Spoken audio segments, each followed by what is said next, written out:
Dieu des terres, rendez-moi belle afin que les hommes m'aiment et m'épousent. Qui est là? Qui est là?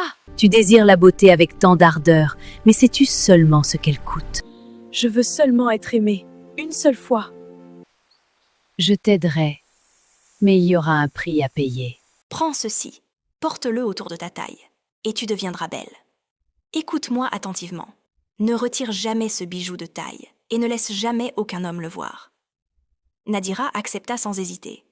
Mais juste avant de poser une autre question, « Et si je me marie et que mon mari veut s'unir à moi ?» La vieille femme avait déjà disparu. Nadira était une jeune femme douce, travailleuse et respectueuse dans le village. Elle n'avait qu'un seul problème, et le village ne la laissait jamais l'oublier. Aucun homme ne voulait d'elle. Non pas parce qu'elle a été méchante, non pas parce qu'elle était paresseuse, mais parce que, selon les murmures cruels des habitants, elle avait un bon cœur, mais un visage qu'aucun homme ne pouvait supporter de voir chaque matin en se réveillant. Nadira vivait avec sa petite sœur et leur grand-mère depuis la mort de leurs parents. Elle travaillait sans relâche pour subvenir à leurs besoins, se levant avant l'aube et rentrant après le coucher du soleil. Malgré la pauvreté, malgré la fatigue et les privations, Nadira nourrissait des rêves silencieux, celui d'être un jour mariée, celui de porter un enfant, celui de connaître l'amour. Mais ses rêves semblaient s'éloigner un peu plus chaque année. Les saisons passaient. Ses camarades se mariaient. Même sa sœur cadette trouva un époux avant elle. Les veufs eux-mêmes la rejetaient. Chaque battement de tambour lors d'un mariage résonnait dans son cœur comme une moquerie cruelle. Un soir, après une nouvelle humiliation publique près du ruisseau du village, Nadira prit une décision. Si le monde respectait la beauté plus que la bonté, alors elle irait là où la beauté se fabriquait. Elle entra dans la forêt interdite.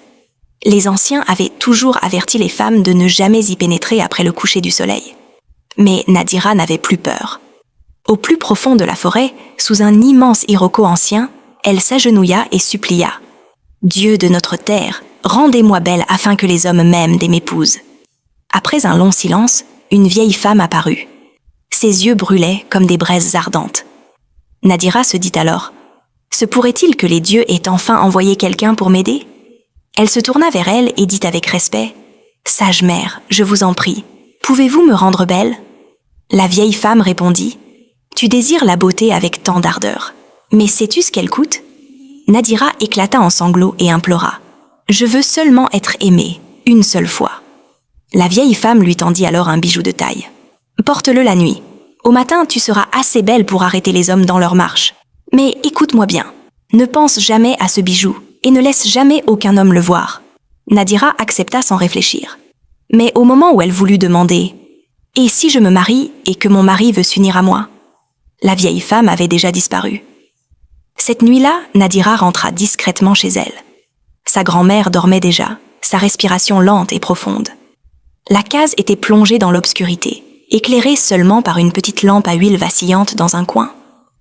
Nadira s'assit sur sa natte, les mains tremblantes, fixant le bijou. Il était étrangement beau. Des perles rouges sombres, lisses, comme si elles avaient reposé dans le feu depuis des siècles. Elle hésita un instant.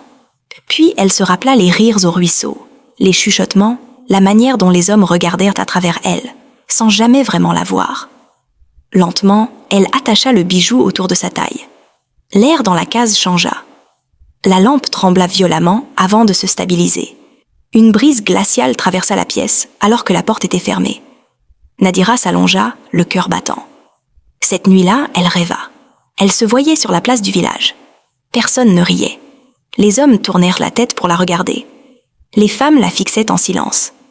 À chacun de ses pas, le sol semblait s'incliner sous ses pieds. Dans le rêve, elle tenta